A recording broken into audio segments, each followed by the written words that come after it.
और इसके बाद हम फ्यूज़र खोलेंगे अब।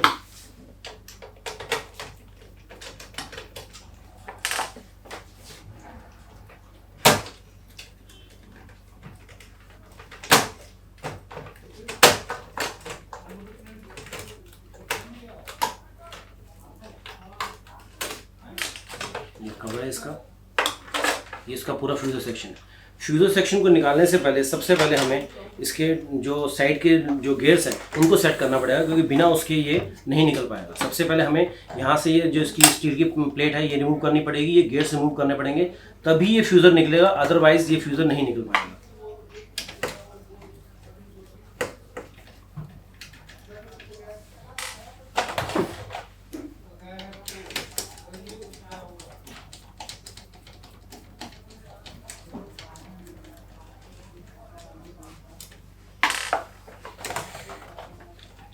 जैसे ये प्लेट निकालेंगे, उसके यहाँ पे एक गियर लगा हुआ है इसके साथ, ये गियर है, ये इसके साथ रिलीज लगा हुआ है, ये निकल जाएगा। ये है इसका गियर। इसका प्रेशरों का गियर निकालेंगे हम, ये इसका प्रेशरों का गियर है। अब आप इसे यहाँ से अगर गौर से देखेंगे, अगर यहाँ पे एक मार्किंग करी गई, यहाँ पे 3 गियर लगे हुए हैं। जब तक कि ये गियर अपनी अलाइनमेंट से जो प्रॉपर तरीके से नहीं लगेगा, तब तक आपकी ना तो फ्यूज़र बाहर आएगी और ना ही आपकी प्रिंटिंग प्रॉपर होगी। इसको करने के लिए इसको सबसे पहले यहाँ पे प्रेस करके इस गियर को बाहर निकालेंगे। इस गियर को आप गौर से देखेंगे, इस गियर के अंदर एक कट लगा हुआ है। ये कट जब तक सामने वाले कट के गियर वाले कट के अंदर नहीं लगेगा, तब तक आपकी अलाइनमेंट पूरी नहीं होगी। इसके अंदर जो सामने वाला गियर दिया हुआ है, उस पर गौर से देखेंगे छोटा सा एक कट लगा हुआ है, जिसकी वजह से वो आपका जो फ्यूज़र एंगेज होती है। अब हम इसको फ्यूज़र को यहाँ से निकालने के लिए पहले साइड से इसके स्क्रू खोलेंगे।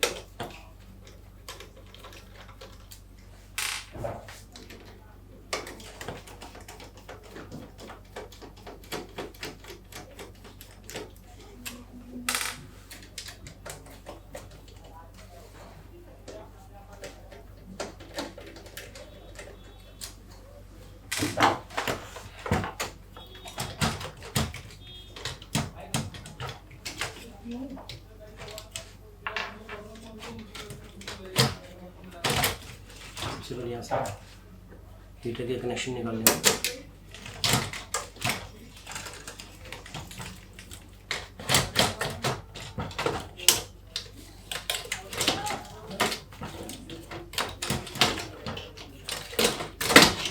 ये इसका पूरा फ्यूज़र है। जैसे कि अभी हम बात कर रहे थे कि इसके फ्यूज़र में एक लॉक दिया हुआ है, अगर ये लॉक प्रॉपर नहीं लगेगा, जैसा हमें देख रहे हैं हल्का सा कट लगा हुआ है इसके अंदर, बहुत हल्का सा कट लगा हुआ है। ये गियर तब तक काम नहीं करेगा जब तक ये लॉक इस गियर्स के अंदर फिट्स नहीं होगा। अगर ये लॉक आगे पीछे हो जाए या प्रॉपर तरीके से सेट नहीं बैठे, तो आपका फ्यूज़र ना तो यहाँ पर फिट हो पाएगा और ना ही आपकी पेपर पिकअप प्रॉपर हो पाएगी और बहुत हैवी नॉइस करेगा। ये लॉक सिस्टम यहाँ पे दिया हुआ है जो, ये बिल्कुल एग्जैक्टली इसी लॉक के साथ बैठेगा यहाँ पे। अगर हल्का सा भी आउट हो जाएगा तो आपकी फ्यूज़र काम नहीं करेगी। ये इसकी पूरी कंप्लीट फ्यूज़र है। जैसा कि आप देख रहे हैं, आपके सामने फ्यूज़र दिख रही है। ये 3 से 4 मॉडल में कॉमन होती है। ये LJ 401 में लगेगी, LJ 401 DN में लगेगी, LJ 425 में लगेगी। इन तीनों मॉडल्स में ये कॉमन लगेगी। ये कैनन के भी कुछ मॉडल्स में लगती है, जैसे 6230 मॉडल आता है कैनन का, ये उसमें भी लग जाती है। ये इसका पूरा आउटपुट सेक्शन दिया हुआ है, जो पहले बताया हमने कि जहाँ से पेपर एग्जिट होता है। और ये इसका नीचे पावर सप्लाई सेक्शन दिया हुआ पूरे का पूरा, और ये इसके ऊपर स्कैनर सेक्शन है। सबसे पहले हम स्कैनर सेक्शन को खोलेंगे।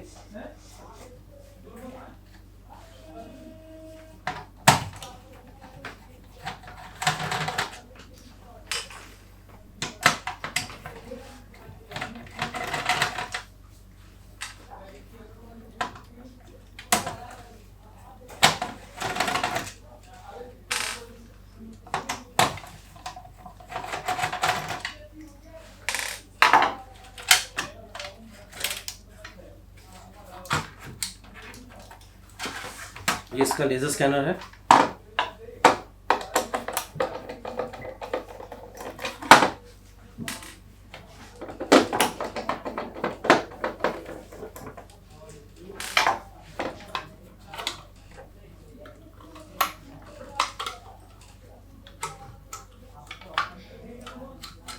ये देखिए, ये इसका पूरा लेज़र स्कैनर है।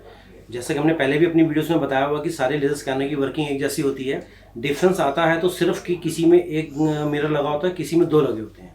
तो जैसा आप देख रहे हैं कि ये इसकी स्कैनिंग मोटर है। यहाँ पे जो स्कैनर की केबल लगेगी ये already with digital to analog में कन्वर्ट, एनालॉग से डिजिटल में कन्वर्ट होकर बीम बनाएगी और इसके मोटर के थ्रू आगे रिफ्लेक्ट करेगी। इसमें 2 ग्लास दिए हुए हैं, एक है प्राइमरी और एक है सेकेंडरी। प्राइमरी इसलिए होता है कि इसके अंदर जो पहला ग्लास जो दिया गया है, जितने पुराने स्कैनर छोटे मॉडल्स होते हैं उनके अंदर एक ग्लास होता है, क्योंकि बिल्कुल फ्रंट पे ही टोनर कार्ट्रिज लगी होती है। इसलिए इसमें पुराने जितने छोटे प्रिंटर्स होते हैं उनके अंदर एक मिरर होता है। इसके अंदर आप देखेंगे अगला जो मिरर थोड़ा टेढ़ा है, क्योंकि इसके अंदर टोनर कार्ट्रिज नीचे लगती है, तो नीचे रिफ्लेक्शन करने के लिए यहाँ से जो भी बीम बनेगी वो रिफ्लेक्ट होके यहाँ से इस मोटर पे आएगी, मोटर से रिफ्लेक्ट होके इस मिरर पे जाएगी और इस मिरर से वो आगे जाएगी। ये आगे कांच का लगा हुआ है, ये आपका मिरर है और इसके थ्रू रिफ्लेक्ट होके नीचे से निकलेगा। अगर हम यहाँ चेक करेंगे, यहाँ पे एक लाइन दे रखी है, ये नीचे की तरफ, क्योंकि जितने पुराने छोटे मॉडल्स होते हैं उनके अंदर जितनी स्कैनर्स होती हैं उनके अंदर टोनर जो लगा होता है बिल्कुल फ्रंट सामने लगा होता है। इसके अंदर जो प्रिंटर के अंदर कार्ट्रिज है वो नीचे लगी हुई है, यानी कि रिफ्लेक्शन नीचे जानी चाहिए। तो जैसे ही यहाँ से बीम यहाँ से कन्वर्ट होगी इस पे और यहाँ से कन्वर्ट होगी इस पे मिरर पे और यहाँ से कन्वर्ट होगी इस पे, यहाँ से कन्वर्ट होगी नीचे से टोनर कार्ट्रिज पे जाएगी, ताकि इमेज पूरी क्लियर बन सके। ज़्यादातर प्रॉब्लम इसके अंदर आती है लाइट प्रिंटिंग की। लाइट प्रिंटिंग के लिए आपको जैसे पहले भी बताया कि आपको इसके जो मोटर है, इसके मोटर के सारे सरफेस को साफ करना है, बट इसमें किसी लिक्विड का यूज़ नहीं करना है। ये आपका जो इसमें मिरर दिया हुआ है, ग्लास दिया हुआ है, रिफ्लेक्टर दिया हुआ है, इसको आप आराम से साफ कर सकते हैं। लेकिन जो सबसे इंपॉर्टेंट है, सबसे इंपॉर्टेंट जो इसमें ये ऊपर वाला जो रिफ्लेक्टर दिया हुआ है, इसमें राइट और लेफ्ट कॉर्नर पे जो है बहुत बारीकी से साफ करना होता है, क्योंकि ज़्यादातर जो प्रिंटिंग की प्रॉब्लम आती है इसके अंदर, लाइट प्रिंटिंग की प्रॉब्लम आती है, वो हमेशा लेफ्ट से आएगी या राइट से आएगी। इन प्रिंटर्स के अंदर कभी भी बीच में प्रिंटिंग लाइट नहीं आती है। इनके अंदर प्रिंटिंग लाइट आती है हमेशा राइट से या लेफ्ट से। उसका रीज़न ये है कि क्योंकि ये जो ग्लास है इसके अंदर रिफ्लेक्शन है वो जब चारों तरफ फैलता है, तो यहाँ से जब फैलेगा तो आधा हिस्सा यहाँ पे दिया हुआ है और आधा हिस्सा यहाँ पे दिया हुआ है, जिसकी वजह से कॉर्नर पे डस्ट हमेशा जा जाती है। इसलिए कभी भी इसको साफ़ करना है, बीच से तो आप साफ़ करेंगे बट मेनली बीच कोने से जरूर साफ़ करेंगे। कोने से साफ़ करते हुए आप इसको आगे तक लेके जाएंगे और दूसरे कोने पे साफ़ करेंगे। तो इसमें जो ग्लास है उसके राइट और लेफ्ट कॉर्नर को साफ़ करना सबसे ज़्यादा ज़रूरी है। केवल इसमें प्रॉब्लम आती है कि आपकी जो प्रिंटिंग है लहरा के आ रही है, लहरा के यानी कि आपकी स्ट्रेट जो लाइन आनी चाहिए लग के टेढ़ी मेढ़ी आ रही है। उस केस में आपकी जो स्कैनिंग की मोटर है वो ख़राब होती है, क्योंकि मोटर की जो आरपीएम है वो बिगड़ जाती है, उसकी वो प्रॉपर स्पीड नहीं बन पाती, जिसकी वजह से जो आपका प्रॉपर जो ग्राफिक बनना चाहिए वो नहीं बन पाता। तो उस केस में आपका अगर मोटर अवेलेबल है, मोटर बदल सकते हो, अदरवाइज पूरा स्कैनर बदल के वो प्रॉब्लम सोल्यूशन दे सकते हो। ये आपका होगा लेज़र स्कैनर पूरा। जैसा कि आप देख रहे हैं ये इसका पूरा का पूरा जो गियर सेक्शन है दिया हुआ है यहाँ पे। अब इसमें अक्सर प्रॉब्लम आती है कि 1 या 2 पेपर पिकअप करने के बाद पेपर जाम हो जाता है। तो पेपर पिकअप करने की जो प्रॉब्लम्स आती है उसके कई रीज़न होते हैं। पहला कि इसका पेपर पिकअप रोलर प्रॉपर काम नहीं कर रहा है, घिसा हुआ है। अगर वो ठीक है तो इसका मैकेनिज्म काम नहीं कर रहा है। मैकेनिज्म में सबसे पहले आता है इसका रिले। आप देख रहे हैं यहाँ पे एक रिले दिया हुआ है।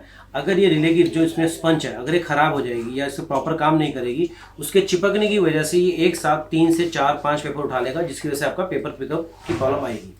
तो 90% केसेस के अंदर जो प्रॉब्लम आती है वो आपका रिले जो चिपक जाता है, ये चिपकना नहीं चाहिए। अगर आप इसे गौर से देखें ये चिपकना नहीं चाहिए। अगर ये चिपक रहा होगा तो आपका पेपर जाम हो जाएगा। दूसरा मेन रीज़न आता है इसका पेपर पिकअप करने का, वो आता है इसका पेपर पिकअप रोलर।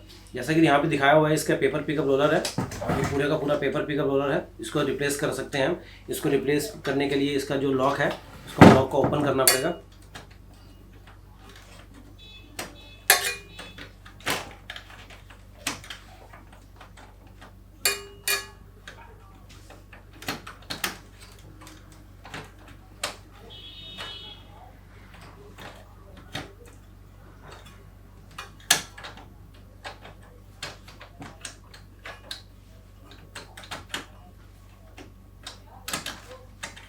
ये इसका पेपर पिकअप रोलर है, इसे डी टाइप रोलर भी कहते हैं। ये पेपर पिकअप करने में हेल्प करता है। जैसे आप देखें इसकी जो रबड़ है ये पूरी तरह ख़राब हो चुकी है, जिसके से पेपर पिकअप की प्रॉब्लम आ सकती है। और आधा हिस्सा जो है इसका वो नॉन यूज़ है। तो कई केस में जब अगर आपके पास पेपर पिकअप रोलर सामने नहीं है आपके पास, उस केस में आप इसकी रबड़ को अगर चेंज कर देंगे, यानी कि ऊपर के हिस्से को नीचे और नीचे के हिस्से को अगर आप ऊपर कर देंगे, उस केस में ऑटोमेटिक आपका जो पेपर पिकअप रोलर है काम करना शुरू कर देगा। इसे डी टाइप रोलर भी कहते हैं।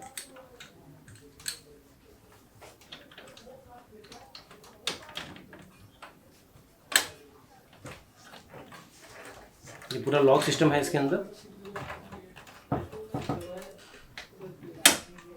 इसका पेपर पिकअप रोलर है। ये इसका पेपर सेंसर है जो पेपर को सेंस करता है कि ट्रे में कितना पेपर बचा है। इसमें भी डस्ट आ जाती है जिसकी वजह से आपका पेपर पिकअप में दिक्कत करता है। ये इसका जो अगला हिस्सा दिया हुआ है ये इसका रजिस्ट्रेशन असेंबली है, यानी कि पेपर जब नीचे से पेपर पिकअप करेगा तो ये राउंड ऑफ घूम के जाएगा और ये मैनुअल ट्रे का पिकअप रोलर है। और इसके आगे जो मेटल का सेक्शन दिया हुआ है इसे रजिस्ट्रेशन असेंबली कहते हैं। रजिस्ट्रेशन असेंबली सिर्फ बड़े प्रिंटर्स में ही होती है, छोटे प्रिंटर में रजिस्ट्रेशन असेंबली नहीं होती और उसमें खाली ट्रांसफर होता है। इसमें ट्रांसफर के साथ साथ रजिस्ट्रेशन असेंबली भी होती है। इसका काम होता है कि आप पेपर को प्रॉपर तरीके से हाई स्पीड से आगे करना। अगर आप गौर से देखें तो इसके अंदर यहाँ पे एक ये सेंसर दिया हुआ है, एक ये सेंसर दिया हुआ है। इन दो सेंसर का मतलब है रजिस्ट्रेशन असेंबली के जो सेंसर है इनका यूज़ ये होता है कि अगर आपके पेपर की विड्थ या जो उसकी चौड़ाई है वो कम ज़्यादा है तो ये प्रिंटर अपने ऑटोमेटिक बता देगा कि आपकी प्रिंटर की चौड़ाई या लेंथ में क्या फ़र्क है। एक सेंसर यहाँ लगा हुआ है, एक बीच में लगा हुआ है, एक साइड में लगा हुआ है। अगर आप एनवलप यूज़ कर रहे हैं तब भी इसको पता लग जाएगा, अगर आप छोटा पेपर यूज़ कर रहे हैं तब भी इसको पता लग जाएगा, अगर पूरा A4 यूज़ कर रहे हैं तब भी इसको पता लग जाएगा कि आप कौन सा पेपर इसमें यूज़ कर रहे हैं।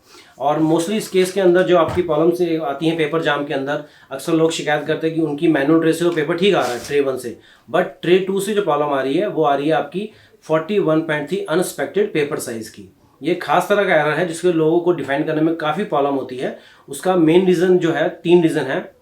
पहला कि आपकी पेपर पिकअप ठीक नहीं है, दूसरा कि आपके रजिस्ट्रेशन असेंबली के जितने सेंसर हैं उनके अंदर इंक जा चुकी है। जैसा अब इस प्रिंटर में देख रहे हैं कि यहाँ पे इंक गिरी हुई है, इनके अंदर इंक चली जाती है जिसकी वजह से ये प्रॉब्लम आती है। तो आप रजिस्ट्रेशन असेंबली को निकाल के साफ करके दोबारा लगा सकते हैं, उससे भी आपकी प्रॉब्लम सॉर्ट हो जाती है। बट अगर सारी चीज़ ठीक है, आपकी रजिस्ट्रेशन असेंबली भी ठीक है, आपकी पेपर पिकअप भी ठीक है, आपके नीचे का रिले भी ठीक है, सब कुछ ठीक है, उसके बाद भी अगर आपका 41.3 अनएक्सपेक्टेड पेपर साइज आ रहा है तो उस केस के अंदर भी ऐसे एक फॉल्ट आता है जो हम अभी डिस्कस करेंगे।